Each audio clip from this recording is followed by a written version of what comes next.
perbedaan pandangan itu pasti ada, Ya. perbedaan pendapat itu pasti ada. Tapi yang bikin runyem itu adalah perbedaan pendapatan. Nah, itu dia.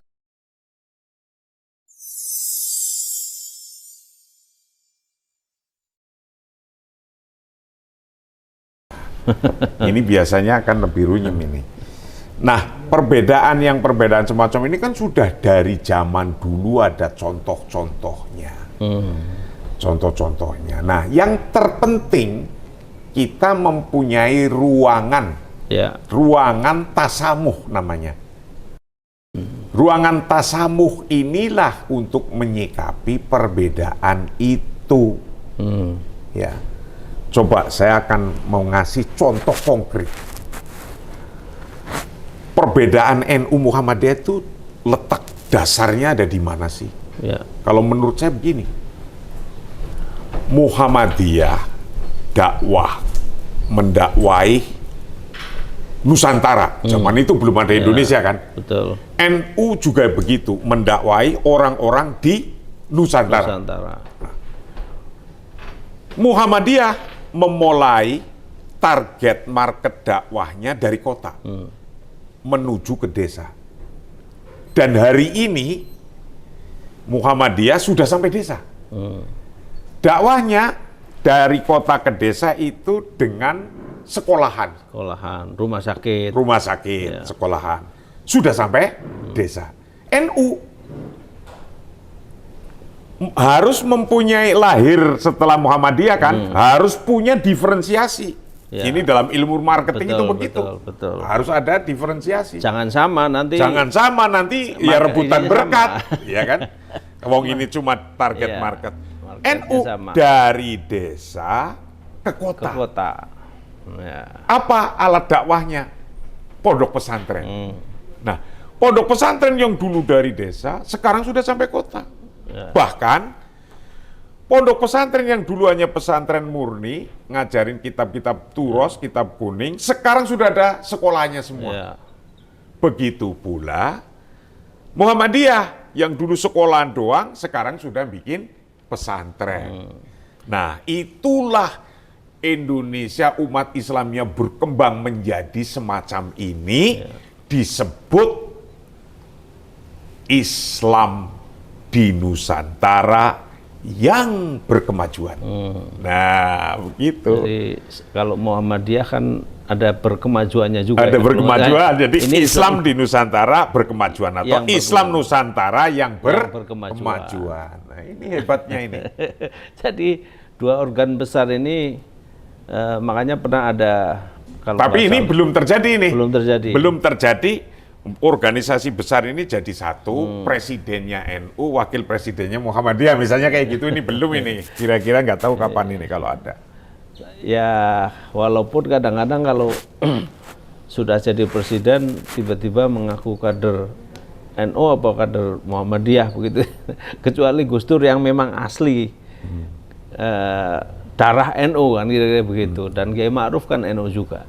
Artinya, tapi presiden yang NU dan Muhammadiyah yang duet itu belum terjadi. Mudah-mudahan nanti terjadi. Ini, rasanya belum ada.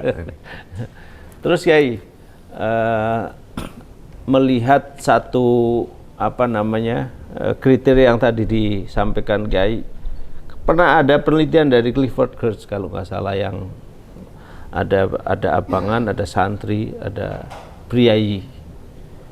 Barangkali itu yang kemudian memberikan satu makna tadi, yang NU dari desa ke kota, pondok pesantren. Kemudian Muhammadiyah lebih kepada dakwah sosial kan gitu. Rumah sakit, sekolahan, pantai asuhan dan sebagainya. Apakah itu kemudian menjustifikasi penelitian dari si Geertz ini? Penelitian kan sebuah kajian riset yang nyata, yang mengambil sampel-sampel dari daerah-daerah yang kemudian disimpulkan bahwa NU mempunyai diferensiasi sendiri dari diferensiasi target market dakwah dan dari bahkan diferensiasi sampai ibadah kan. Ya. Tapi itu bahan atau hal yang furuk sifatnya. Tidak kunut, Ya. Muhammadiyah enggak tahlilan, tapi akhir-akhir ini sudah tahlilan. Nanti lama-lama Ya. juga akan ketika orang itu mempunyai pengalaman yang banyak dan membaca kajian-kajian yang banyak, kitab yang banyak, itu akan nyambung dengan Ya. sendirinya. Contohnya begini, sekarang yang kuliah di Al-Azhar Mesir itu tidak hanya NU saja, tapi orang Muhammadiyah, orang Al-Wasliyah, Semuanya. orang Al-Irsyad sudah mulai banyak yang kuliah di Al-Azhar Mesir. Al-Azhar Mesir, betul. Nah, ketika itu mangkoknya sama, ilmunya sama, gurunya sama, pulang pasti banyak kesamaannya, Ya. walaupun ada yang beda. Wong satu guru saja bisa beda Ya, pemahamannya. betul. Nah, yang terpenting ketika beda kita Ya. tasamuh, ada ruangan Kiai Dahlan, tasamuh. Kiai Hasyim itu kan gurunya satu juga kan. Berbeda berbeda organisasi kan, hal yang Yang biasa. biasa. Itu kehebatan Islam di Nusantara begitu Dulu itu. sebelum kemerdekaan kalau kita pakai jas katanya dianggap orang kafir katanya. Ya karena menyerupai orang. Jadi yang membawa budaya ini, ya, jadi artinya tadi kalau tesis tadi Kiai katakan NU dari desa ke kota, saya teringat zamannya Gus Dur. Presiden Gus Dur itu bagaimana orang-orang kiai-kiai kampung masuk ke istana dengan pakai sandal jepit, pakai sarung. Kan gitu Kiai. Padahal di istana itu kita masuk aja harus pakai sepatu pakai celana nggak boleh pakai celana jeans. Ada protokol seperti itu. Tapi ketika zaman Gus Dur itu diterabas protokol itu. Saya kira itu bagian dari ya begini ya. Memang itu. Bahwa pakaian itu bisa melambangkan, peci bisa melambangkan, style bisa melambangkan. Memang ada lambang, tapi pada dasarnya ajaran agama Islam kan ngajarin berpakaian untuk satrul aurah. Ya, ya. Nah, ketika satrul aurah itu kan ya beda-beda. Betul. Kenapa di Timur Tengah satrul aurahnya itu pakai bahan yang tipis-tipis? Karena panas. Ya kan? Tapi kalau di negara yang dingin, Amerika atau Cina yang dingin, Inggris, pakainya levis. Ya, sama Ya kan? wol. Kalau di Indonesia pakainya jarit dan sarung batik. Lah, ini kan sesuatu yang intinya tidak intinya itu sampai menutupi auratnya sampai kan. Ya. Tapi culture dan budaya kebiasaannya nyampe juga. Ya, ya. Nah, ketika dulu orang Eropa senengnya pakai jas, jaket, terus sepatu dan celana. Ya. Dan sementara orang Indonesia lagi bermusuhan dengan Belanda ketika itu. Untuk membedakannya agar lebih mudah, ya pakaian pun sampai dibedain dulu. Ya. Gitu. Ya, Pakaian sampai dibedain. Tidak boleh pakai jas, Ya. tapi pakai sarung. Karena waktu itu masih ngelawan Belanda. betul. Itu untuk semangat bagaimana mengusir penjajahan. Ya. Nah, hasanah adanya organisasi NU ya sudah terasa lah, terasa. Tidak hanya di konteks sosialnya saja membuat perangkat-perangkat sosial, tapi juga termasuk formal. Ya, termasuk perangkat-perangkat politik lah ya. Politik hari dan, ini. perundang-undangan. Maka partai-partai politik yang akan ngusung presiden dan wakil presiden karena dianggapnya NU rumah besar yang penduduknya atau masyarakatnya umatnya banyak. Ya. Ya, kalau zaman Kiai Said memang kemarin PBNU menerima semua calonnya. Ya. Jadi siapa yang nyalon diterima semua, diayomi. Itu dianggap model keadilannya begitu. Lah, yang sekarang model keadilannya sudahlah, kita nggak usah ngomong capres-capresan kata Ketua PBNU, dan nggak usah cawapres-cawapresan, terserah pada umatnya. Itu juga sama saja. Jadi saya mengapresiasi demikian. Diserahkan kepada mekanisme pasar. Dipersilahkan kepada pasar. Ya. Itulah juga dalam rangka membuat keadilannya, biar adil. Termasuk sama saja. Termasuk misalnya ini ada yang melamar Kiai Marsudi menjadi capres atau cawapres begitu. Ya jangan saya itu difitnah jadi, apalagi cuma difitnah jadi menteri atau cawapres atau pres. Yang paling mudah sesungguhnya fitnah saja saya jadi presiden. Gitu, karena jadi menteri itu susah. Nunggu-nunggu presidennya yang telah terpilih nilpun. Ya kalau ditelepon, kalau nggak ditelepon nggak jadilah itu menteri. Tapi kalau jadi presiden gampang, tinggal bikin kartu nama presiden, sudah jadi itu presiden tuh. Presiden apa lah pokoknya gitu kan, mudah jadi presiden kan. Tinggal bikin kartu nama.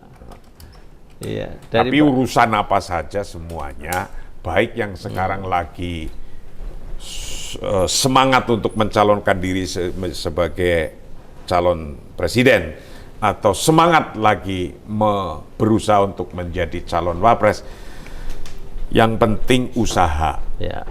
Jangan sampai diem saja, ya usaha.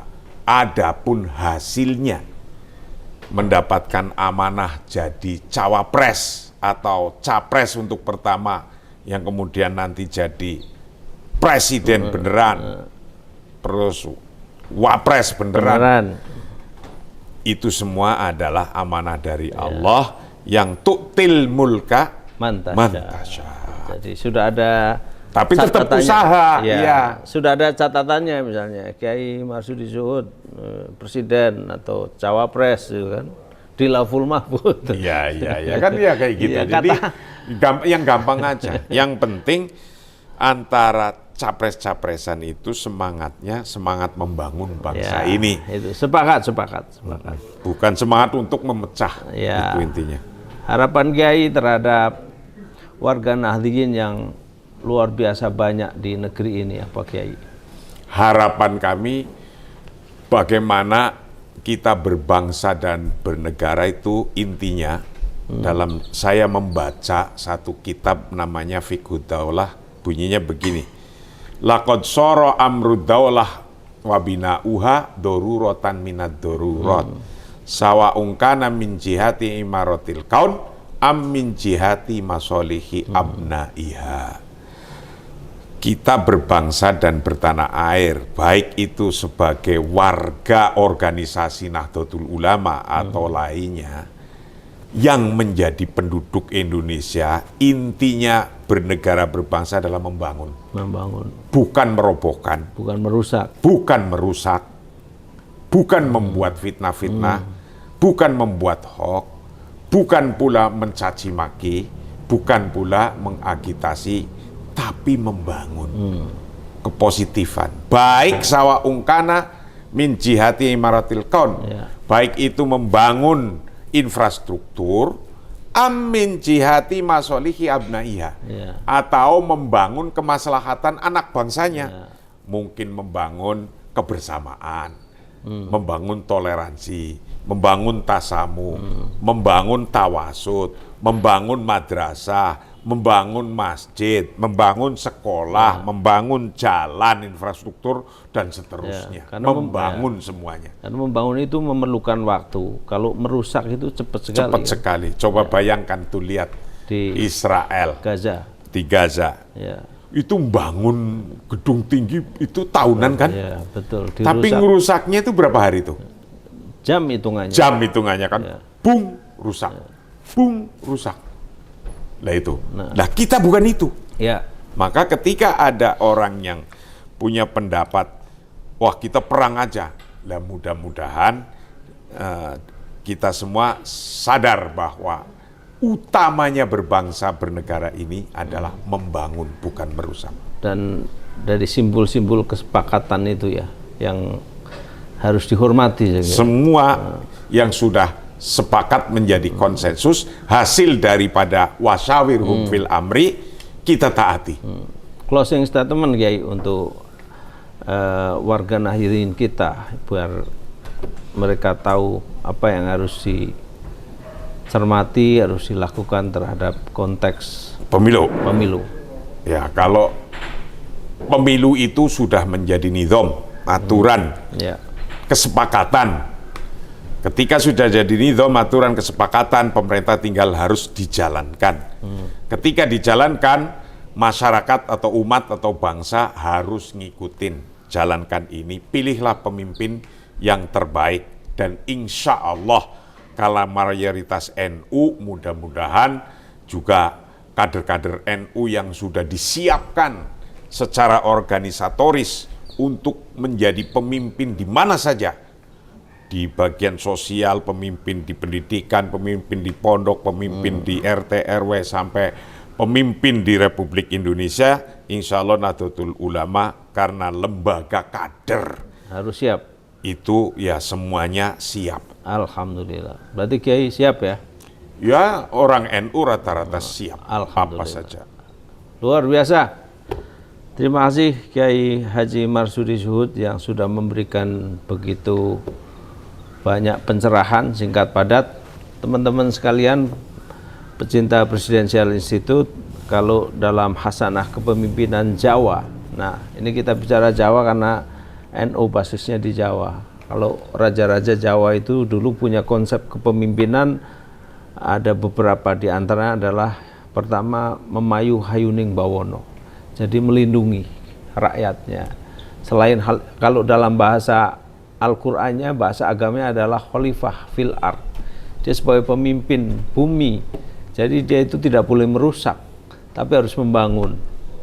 Walaupun ketika manusia itu mau diciptakan oleh Allah, semua protes karena manusia itu akan membuat kerusakan.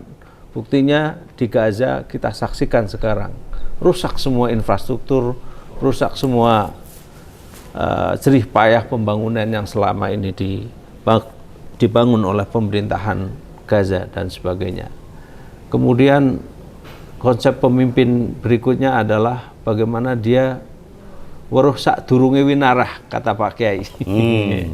Jadi seorang pemimpin itu harus visioner, harus bisa memberikan satu alat-alat kelengkapannya itu harus seperti teleskop, harus punya visi ke depan. Yang ketiga, tentu dia harus sangkan paraning dumadi. Ya, ini yang harus selalu ingat kepada Tuhan, kepada Allah Subhanahu wa Ta'ala. Itulah sejatinya pemimpin yang banyak diadopsi di negeri kita. Kita banyak maulid, banyak tahlil, banyak budaya kumpul-kumpul. Pertahankan, karena ini adalah bagian dari ketahanan keumatan, ketahanan kebangsaan. Salam Presidensial Institute. Assalamualaikum warahmatullahi wabarakatuh. Waalaikumsalam warahmatullahi wabarakatuh.